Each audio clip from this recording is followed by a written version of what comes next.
Google Docs est le traitement de texte de la suite bureautique gratuite de Google. Il permet de créer, de modifier, de partager et d'imprimer des documents. Vous pouvez utiliser des modèles pour vos documents professionnels, scolaires ou personnels. Vous pouvez également collaborer en temps réel sur la création ou la modification d'un document sur votre ordinateur, votre téléphone ou votre tablette avec toute personne disposant d'un compte Google. Voyons comment créer un nouveau document vierge Google Docs. Ouvrez votre navigateur web et allez sur la page https://drive.google.com. Pour créer un nouveau document vierge, cliquez sur Nouveau, puis sur Google Docs. Un nouvel onglet est ouvert dans le navigateur et un nouveau document vierge Google Docs est créé dans cet onglet. Voyons maintenant comment créer un nouveau document Google Docs à partir d'un modèle. Ouvrez votre navigateur web et allez sur la page https://drive.google.com. Pour créer un nouveau document à partir d'un modèle, cliquez sur Nouveau. Cliquez sur la flèche à droite de Google Docs, puis cliquez sur À partir d'un modèle. Un nouvel onglet est ouvert dans le navigateur et plusieurs modèles vous sont proposés. Cliquez sur l'un d'entre eux pour créer un nouveau document basé sur ce modèle. Quelques instants plus tard, le nouveau document basé sur le modèle sélectionné est accessible dans le navigateur. Une remarque pour terminer cette vidéo. Si vous avez installé Google Sauvegarde et Synchronisation sur un PC qui fonctionne sous Windows 10, vous pouvez double-cliquer sur l'icône Google Docs qui a été déposée sur le bureau de Windows pour créer un nouveau document Google Docs. Une nouvelle page s'ouvre dans votre navigateur web. Cliquez sur l'icône Vide pour créer un nouveau document Google Docs vierge, ou cliquez sur un des modèles proposés pour créer un nouveau document basé sur ce modèle. Si le modèle que vous voulez utiliser n'apparaît pas dans le navigateur, cliquez sur Galerie de modèles pour afficher tous les modèles disponibles et choisissez celui que vous voulez utiliser.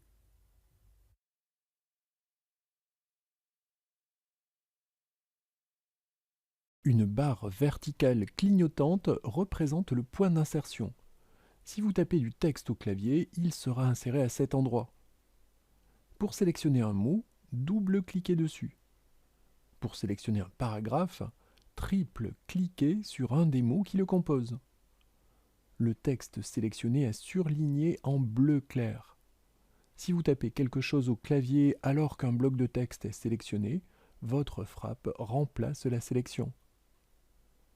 Ne cherchez pas une icône ou une commande pour sauvegarder vos documents Google Docs. Chaque fois que vous modifiez un document, les modifications sont automatiquement enregistrées dans votre Drive. Pour choisir le nom d'un document, il suffit de modifier la zone de texte « Document sans titre ». Cliquez dessus et entrez le nouveau nom du document. La barre d'outils facilite l'accès aux commandes de menu les plus courantes. Son contenu varie en fonction de l'élément sélectionné. Voici la barre d'outils par défaut.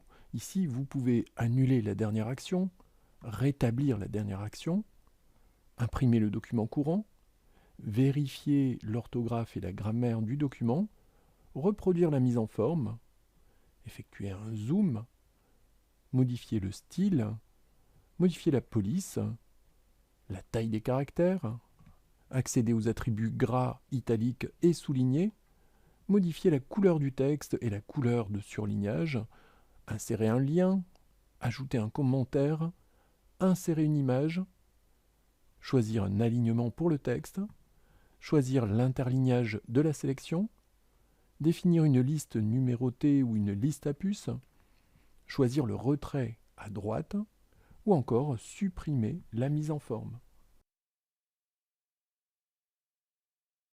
Vous pouvez également cliquer avec le bouton droit de la souris sur le document et sélectionner la commande « Quitter le mode plein écran » dans le menu contextuel. Le menu Insertion permet d'insérer toutes sortes d'éléments dans le document, des images, des tableaux, des dessins, des graphiques, etc. L'insertion se fait à l'emplacement du point d'insertion, c'est-à-dire de la barre verticale clignotante. Le menu Format donne accès à toutes les commandes de mise en forme au niveau des caractères, les attributs, la taille, les petites majuscules, au niveau des paragraphes, les styles, l'alignement, les retraits, les puces, la numérotation, mais également aux paramètres concernant l'orientation et la numérotation des pages, les en-têtes et les pieds de page. Le menu Outils regroupe les commandes en rapport avec le contrôle orthographique et grammatical. Il permet également de connaître le nombre de caractères, de mots et de pages du document et de traduire le document dans une autre langue. Si vous utilisez le navigateur Google Chrome, il vous permettra également de dicter du texte. Le menu Modules complémentaires permet d'installer et d'utiliser des modules complémentaires pour étendre les possibilités de Google Docs. Enfin, le menu Aide donne accès à l'aide en ligne de Google Docs et à une compilation d'articles pour vous aider à mieux utiliser Google Docs. Voici la liste des principaux raccourcis clavier utilisables dans Google Docs. Je suis sûr que vous en connaissez déjà quelques-uns. Pour copier la sélection, appuyez simultanément sur les touches CTRL et C. Pour couper la sélection, appuyez simultanément sur les touches CTRL et X. Pour coller le contenu du presse-papier, appuyez simultanément sur les touches CTRL et V. Vous pouvez également coller le contenu du presse-papier sans la mise en forme. Pour cela, appuyez simultanément sur les touches CTRL majuscule et V. Les raccourcis pour annuler et répéter la dernière action sont très classiques. CTRL Z pour annuler la dernière action, CTRL majuscule Z pour répéter la dernière action. Vous pouvez définir ou modifier un lien, sélectionnez le lien et appuyez simultanément sur les touches CTRL et K. Pour lancer une recherche dans le document, appuyez simultanément sur les touches CTRL et F. Pour mettre en gras, en italique, en souligné, en barré et en exposant, utilisez respectivement les raccourcis clavier CTRL B pour mettre en gras, CTRL I pour mettre en italique, CTRL U pour souligner, Alt majuscule et 5 pour barrer, et CTRL et le point décimal pour mettre en exposant. Vous pouvez copier la mise en forme du texte en appuyant simultanément sur CTRL, Alt et C. Vous pouvez augmenter le retrait du paragraphe sélectionné avec CTRL, crochet fermant. Vous pouvez diminuer le retrait du paragraphe sélectionné avec CTRL, crochet ouvrant. Pour définir une liste numérotée sur la sélection, appuyez simultanément sur les touches CTRL majuscule et 7. Pour appliquer un alignement à droite, appuyez simultanément sur les touches CTRL majuscule et R. Pour appliquer un alignement à gauche, appuyez simultanément sur les touches CTRL majuscule et L. Pour définir une liste à puces sur la sélection, appuyez simultanément sur les touches CTRL majuscule et 8. Pour insérer un commentaire, appuyez simultanément sur les touches CTRL, ALT et M. Pour ouvrir un fil de discussion, appuyez simultanément sur les touches CTRL, ALT, majuscule et A. Et enfin, pour insérer une note de bas de page, appuyez simultanément sur les touches CTRL, ALT et F. Pour insérer une image dans le document courant, à l'emplacement du point d'insertion, cliquez sur Insertion. Pointez Image et choisissez la source de l'importation. Si vous choisissez Importer depuis l'ordinateur, vous aurez accès aux images qui se trouvent dans les unités de masse, c'est-à-dire les disques durs et SSD de votre ordinateur ou de votre réseau local.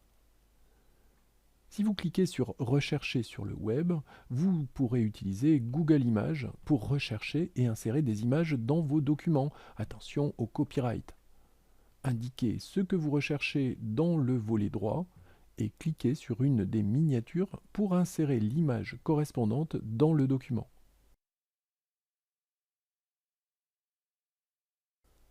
Si vous cliquez sur Drive, des miniatures qui représentent les photos contenues dans votre espace Drive s'affichent dans le volet droit.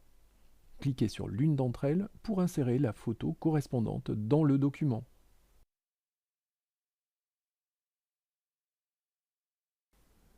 Si vous cliquez sur Photos, vous verrez dans le volet droit des miniatures des photos contenues dans votre espace Google Photos.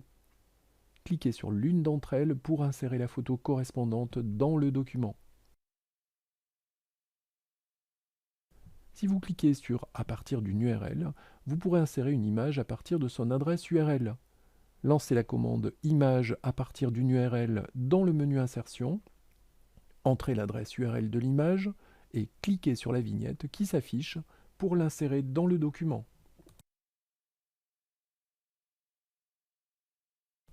Enfin, si vous cliquez sur « Appareil photo », vous pourrez prendre une photo avec votre webcam et l'insérer dans le document. Pour insérer un tableau dans le document courant, déroulez le menu Insertion. Pointez l'entrée « Tableau » et cliquez sur le nombre de cellules à insérer. Vous pouvez insérer jusqu'à 20 lignes et 20 colonnes dans votre tableau. Une fois le tableau inséré, plusieurs icônes sont ajoutées dans la partie droite de la barre d'outils. Vous les utiliserez respectivement pour définir la couleur d'arrière-plan de la cellule courante ou des cellules sélectionnées,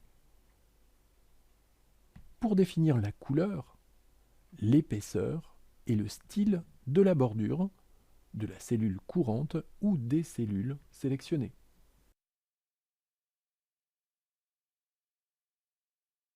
La commande Dessin nouveau dans le menu Insertion permet d'insérer des formes, des diagrammes, des schémas, des organigrammes et d'autres formes de tracés dans un document. Lorsque vous lancez cette commande, un pop-up apparaît en avant-plan du document. Utilisez la barre d'outils pour créer votre dessin. Ici, par exemple, nous insérons un rectangle à coin arrondi en cliquant sur l'icône Forme, en pointant l'entrée Forme et en cliquant sur l'icône Rectangle à coin arrondi. Le rectangle est tracé en maintenant le bouton gauche de la souris enfoncé. Maintenant, nous insérons un texte dans la forme en sélectionnant l'outil Zone de texte, en traçant un rectangle sur la forme et en entrant le texte désiré au clavier. Cliquez sur Enregistrer et fermer pour insérer le dessin que vous venez de faire dans le document. Par la suite, vous pourrez toujours modifier les formes et diagrammes insérés en double-cliquant dessus. La commande graphique dans le menu Insertion permet d'insérer des graphiques prédéfinis, des graphiques à barres, à colonnes, à lignes ou à secteurs, ou encore des graphiques définis dans Google Sheets. Voici un exemple de graphique à barres. Les données et les légendes de ce graphique ne vous conviennent certainement pas. Pour les modifier, cliquez sur le graphique, cliquez sur l'icône Options de graphique liées et choisissez Ouvrir la source dans le menu. La feuille de calcul correspondante s'ouvre dans un nouvel onglet. Libre à vous de modifier les données pour obtenir le graphique souhaité. Vous pouvez également cliquer sur le graphique avec le bouton droit de la souris pour accéder à de nombreuses commandes qui vous permettront de modifier le graphique pour qu'il corresponde exactement à vos attentes. Une fois les modifications effectuées, fermez l'onglet qui contient la feuille de calcul, le troisième ici. De retour dans le document, cliquez sur Mettre à jour pour reporter les modifications dans le document. Voici le résultat après avoir cliqué sur le bouton Mettre à jour. La commande Caractères spéciaux dans le menu Insertion permet d'insérer de nombreux caractères, symboles, emojis et autres éléments textuels difficilement accessibles avec le clavier.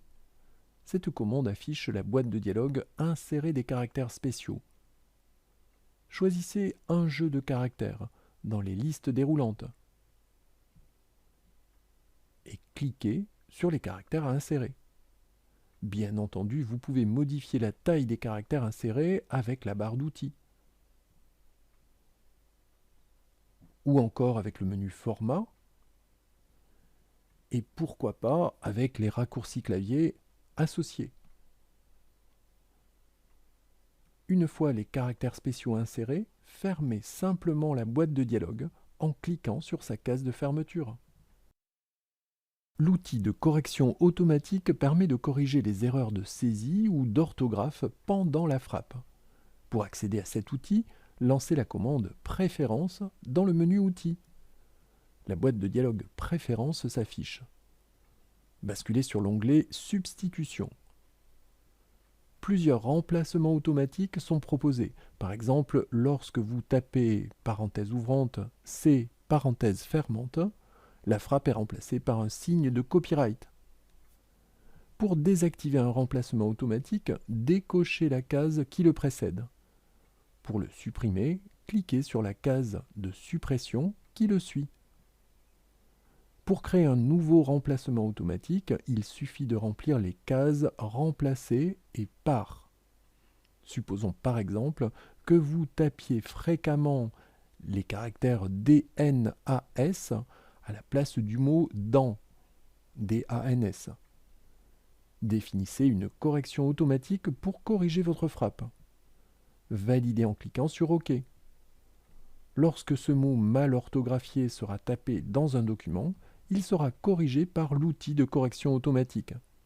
La correction se fera lorsqu'un espace, un point, une virgule, un point-virgule ou un passage à la ligne sera inséré après le mot concerné.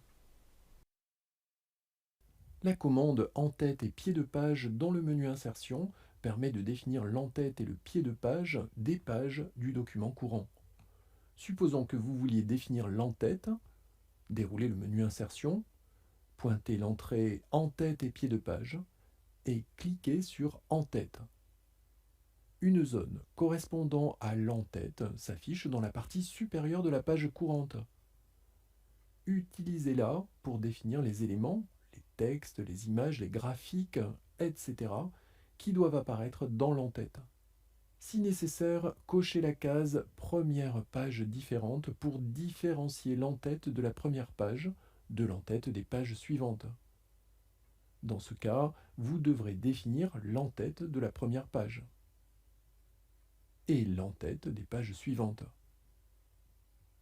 Dans la partie droite, le menu Options donne accès à des commandes intéressantes. Format de l'en-tête définit la taille de l'en-tête et permet de différencier les pages paires des pages impaires et d'indiquer si la première page doit être traitée différemment.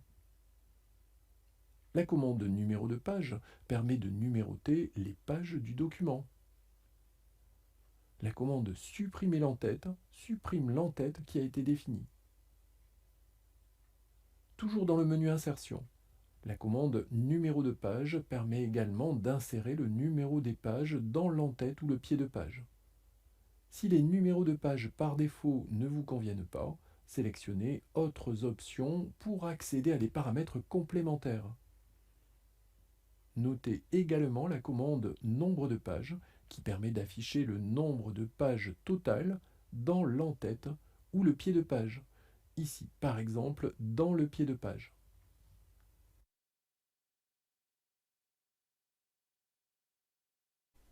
Si vous écrivez de longs documents, il peut être intéressant de définir des signets et des liens qui pointent vers ces signets pour vous déplacer rapidement vers des endroits particuliers dans le document.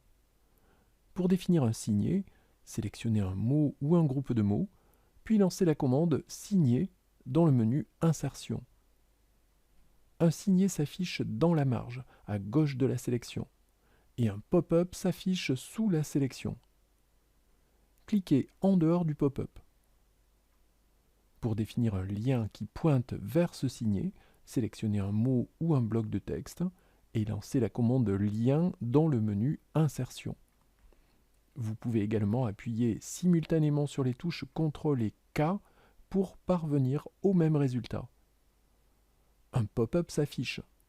Cliquez sur Dans ce document. Sous Favoris, sélectionnez le signet vers lequel vous voulez pointer. Puis, cliquez sur Appliquer pour définir le lien. Par la suite, pour accéder au signet, cliquez sur le lien. Un pop-up s'affiche, cliquez sur Signer. Le document affiche le signet dans la partie supérieure de la fenêtre et le point d'insertion est placé sur le signet. La commande saut dans le menu Insertion permet d'insérer un saut de page, de colonne, de section avec ou sans saut de page. Les sauts de section sont très intéressants. En effet, chaque section peut comporter un nombre de colonnes différent. Pour définir le nombre de colonnes dans une section, vous utiliserez la commande colonne dans le menu Format. Pour terminer, précisons que les sauts de colonnes ne sont possibles que dans des sections qui comportent 2 ou plusieurs colonnes.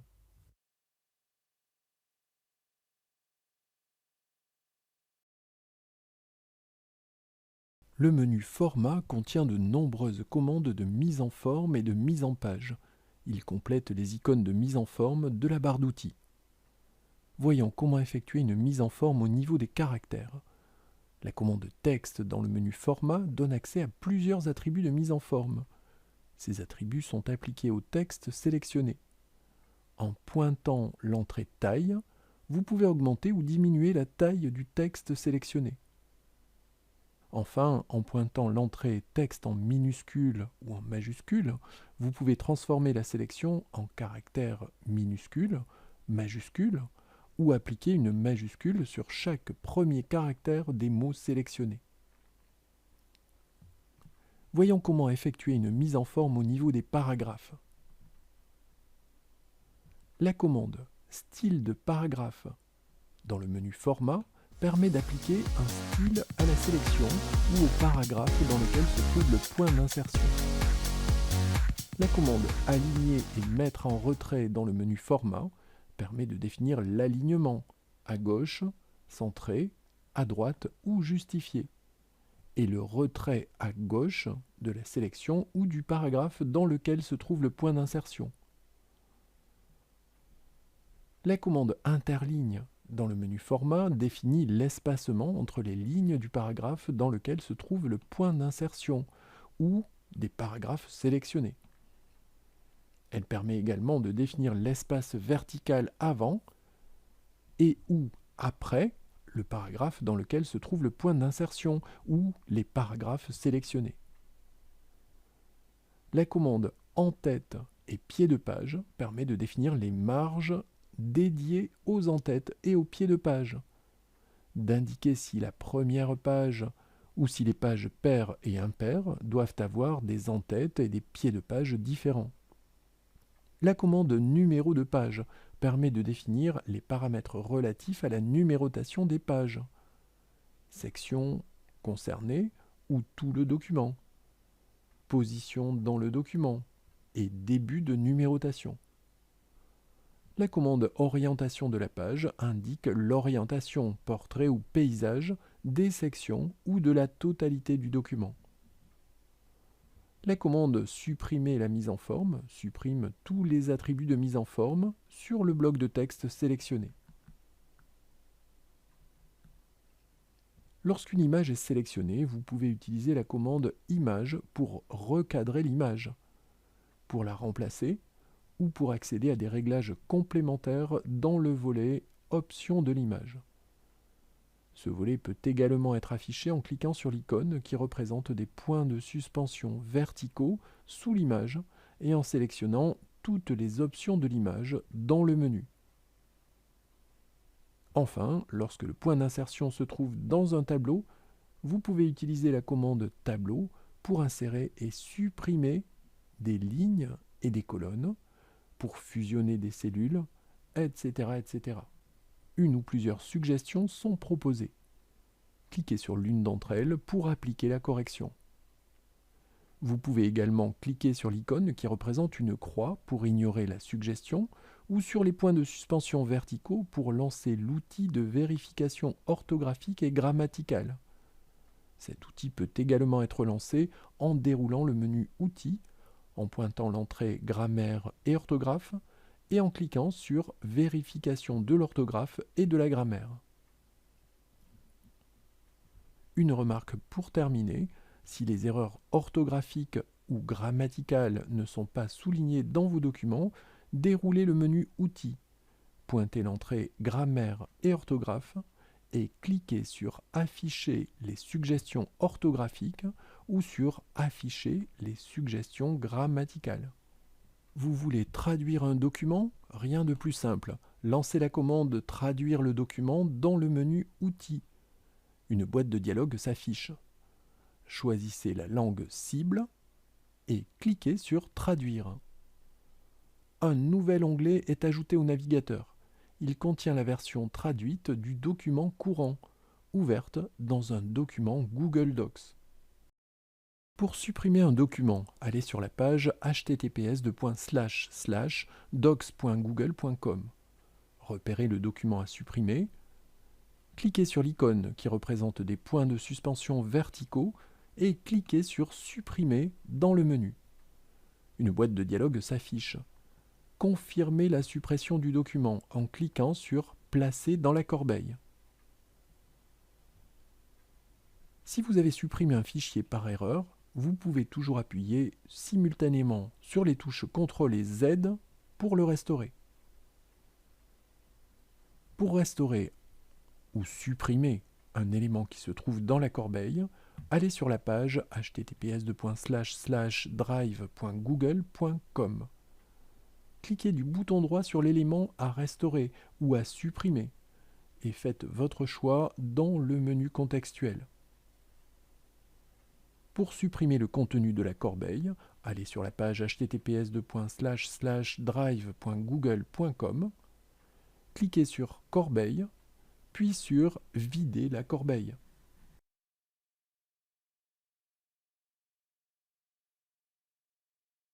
Vous voulez travailler à plusieurs sur un même document, il suffit de le partager pour cela. Ouvrez le document à partager et cliquez sur le bouton bleu Partager dans l'angle supérieur droit de la fenêtre. Un pop-up s'affiche en avant-plan. Vous pouvez contacter une ou plusieurs personnes depuis ce pop-up.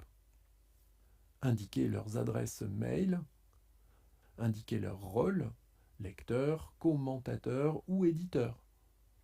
Entrez un peu de texte pour accompagner le message qui leur sera envoyé. Cliquez enfin sur Envoyer. Les personnes contactées reçoivent un message qui contient un lien. Il leur suffit de cliquer sur ce lien pour accéder au document. Elles pourront y faire des modifications si elles agissent en tant qu'éditeurs, les annoter si elles agissent en tant que commentateurs, ou les lire si elles agissent en tant que lecteurs. Vous pouvez contacter des collaborateurs avec d'autres techniques. Vous pouvez partager un document en envoyant manuellement un lien aux personnes concernées. Dans la partie inférieure de la boîte pop-up, cliquez sur Remplacer par tous les utilisateurs disposant du lien. Choisissez un rôle dans la liste déroulante. Cliquez sur Copier le lien pour placer le lien vers le document dans le presse-papier et cliquez sur Terminer. Il ne vous reste plus qu'à créer un message, un SMS ou tout autre moyen de communication à votre disposition pour partager le document. Pour terminer, je vais vous montrer comment télécharger le document en cours d'édition. Déroulez le menu Fichier, pointez Télécharger et choisissez un format de fichier.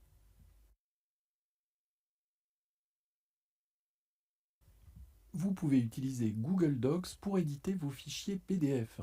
Commencez par importer le fichier PDF à éditer dans votre Drive. Pour cela, allez sur la page https://drive.google.com/drive/my-drive. Cliquez sur Mon Drive. Sélectionnez Importer des fichiers dans le menu et désignez le fichier PDF à importer.